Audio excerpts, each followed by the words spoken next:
What's up, guys? Back here with another video for you guys. I am doing another installment of my 5 underrated albums series that I started about seven months ago, I think.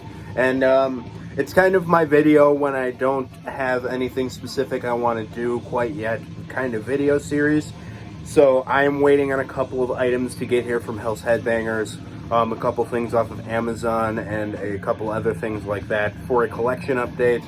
And I was thinking of doing a video about the highest selling CDs on Discogs, highest selling maybe LPs. I don't really know if I'm going to do LPs, but definitely CDs. But I wanted to do my collection update first because one of the items that I know is going to be in the top 10 or 15 is in there. So I'm going to do a 5 underrated records. We are listening to Indulged in Human Survival Instincts by Pt.3 in the background. Pt.3 is like a brutal death metal, kind of slam death metal band, international band between America and Germany. Yeah, it says pulverizing brutal slam on there. It's actually super, super good. I'm not super picky about slam, but I don't like really raw slamming death metal. It's a style, I think, that is so thick and heavy that it needs to have a nice, good production to it. Like right now, like this is like crushing. This is absolute, like pulverizing is a great word for this. It's just so heavy. The raw production, I think, takes away from the sound of it. Just like, you know, raw deathcore. I don't think the deathcore sounds great when it's super raw. We're drinking a Lomza Polish beer. As usual, some of the greatest stuff there is. Very good. So, starting out at number 1 here. This is a black metal band from Belgium called Enthroned with Armored Bastille Hell. This is a pretty well-known band, I would say, but they don't get any of the recognition I think that they deserve. They play a lot more of the Marduk style, you know, super feral style of black metal. These guys have like a really cool war theme to them. As you can see, this is a really awesome album cover. I wouldn't mind getting a t-shirt of that one of these years. But this album in particular kind of has the kind of Panzer Division Marduk styling to it, and it's just absolutely unrelenting the entire time. You could definitely consider this kind of almost war metal, definitely in between, more leaning towards the black metal side of things. The vocals are really shrieky, high-pitched vocal to the point my fiance hates this. Absolutely hates this. She's getting all sassy with me in the truck about it because she's like, how do you listen to this crap? It's pretty funny. It's a great record though. I really like it. It's got everything you really want out of that super angry style of black metal, and not always do you get it to be interesting like this. A lot of the time it's, you know, kind of nap time black metal for me. But definitely go listen to Armored Bastille Hell if you're a fan of Marduk and the likes. Or maybe even the Antichrist if you guys know them from Colombia. I think if you like them, you'll dig that band. But I'm sure if you like the Antichrist, you probably like Enthroned already. Next, out of my doom metal section, this is a band that is super important for me. It's actually one of my favorite albums ever, I would say. It is Firewood by the band Witchcraft from Sweden. This is like a Swedish doom, stoner, kind of rock band, metal band, if you want to call it that. It's in my metal section, but it's not as heavy as, you know, like a traditional doom band would be. It's got a lot more groovy 70s parts and all that kind of stuff. But this is one of the catchiest, most fun albums I think I've ever heard. If you like Hex Festival and stuff like this, I think you might like this. If you know the band Graveyard, also from Sweden, you'll definitely dig on this. So this has got a lot of like vintage tones to it, and it also has a production that's really similar to like the 70s hard rock bands.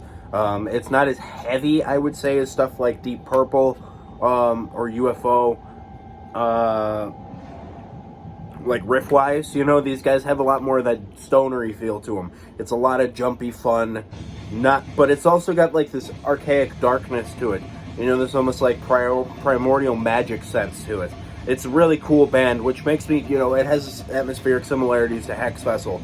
Well, Hex Festival seems to lean more towards the folky end of everything.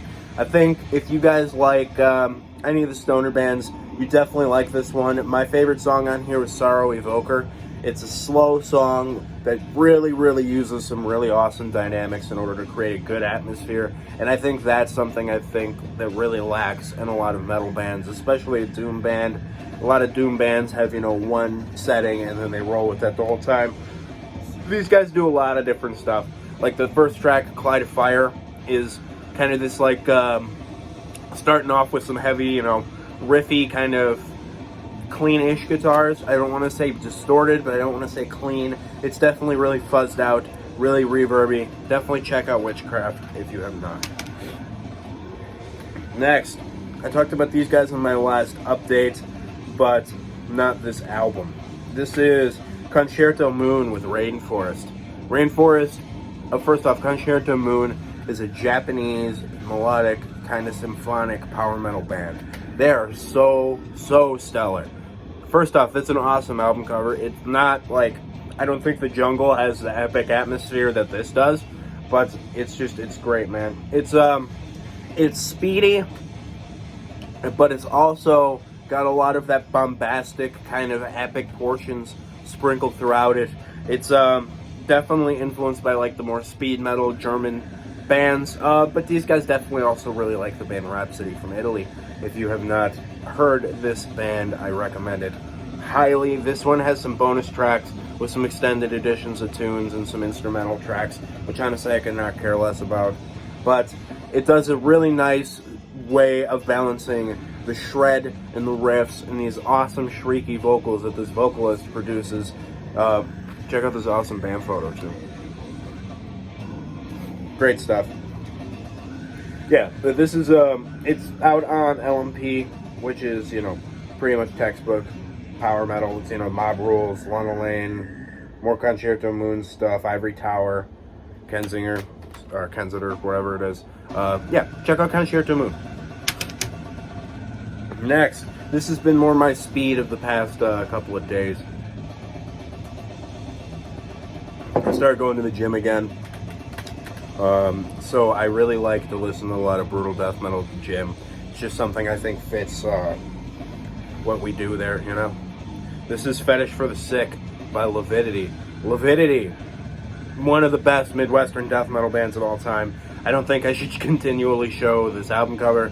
It's probably not going to be any good for the YouTube studio here, but man, Lividity rules. They're a early brutal death metal band with some little grindy bits to them, but definitely early brutal death metal from Decatur, Illinois, which is about 3.5 hours south of me or so. And this is, yeah, Fetish for the Sick and Rejoice in Morbidity, the two EPs from 96 and 97. I am a enormous fan. This is more of like, this is Slam, you know, Pestilectomy here, what we're listening to. This is the precursors. These are the descendants of Suffocation and Carcass. These are more of like the early Deeds of Flesh style, more of the early, who else, you know, like early Dying Fetus has a similar idea to this. Regurgitation, Disgorge, if you guys like early Disgorge. If you like Devourment, you know, Devourment's a lot more slammy. These guys are a lot more listening to their Suffocation. And like Hate Eternal and like early Nile material rather than, you know, wanting to be a slammy, chugga-lugga kind of band, which, you know, obviously we're listening to some I like quite a bit of, but this album in particular, these two EPs, I mean, are a lot more of a traditional death metal sound. So if you don't like slam, you want to start trying to get into brutal death metal or something, or if you already like the style and you just want some classics, or if you don't know this for whatever reason, go listen to Lividity. You can probably pick this up real cheap on Discogs. That's where I got it. And the last thing, something I waited quite a while for when I ordered it.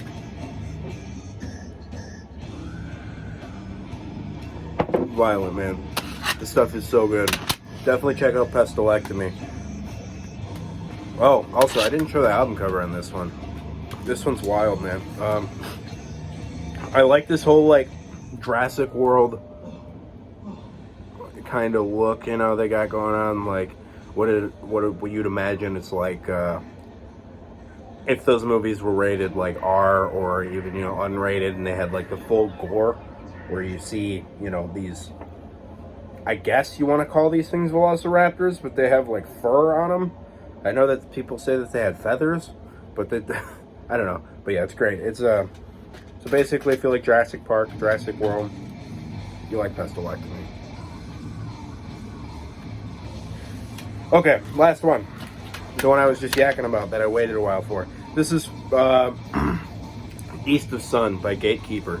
Gatekeeper is a traditional metal band from Canada. Lots of speed metal influence. You know, this is basically like epic quest metal. There's been this kind of resurgence, like the new wave of traditional heavy metal. These guys fit right on in there. They definitely have a little bit more of the epic soundscape, though, than, you know, stuff like Hauntwood, where they're more of like the Judas Priest traditional metal style. But this is more like the epic metal style, you know, the Sabotage, akin to a modern band being like Visigoth, which, by the way, Visigoth is great. I need to get some of their stuff ASAP. This is more akin to that, you know, Cirith Ungol, stuff like that. It's fun. It's, you know, sword-bearing, chainmail wearing nerd fodder, and I'm all about it. It's got great production to it. It sounds awesome. It sounds old school, but it's still nice and clear and crisp. This album in particular has 2 covers on it, which, first off, you cover these 2 bands, I'm guaranteeing you're going to be one great album. It's Omen with Death Rider and Hall of the Mountain King by Sabotage, which you guys know my opinion on Hall of the Mountain King. Top quality, new age of traditional metal, man. I see no reason for you not to get on this if you have not done so already. So I think I'm going to call it that on this video. I don't want to ramble too much, even though that's basically what this whole video is. But, yeah. So I'll see you guys next week. Hopefully the collection update. If not, we'll see what's up, but keep it greasy.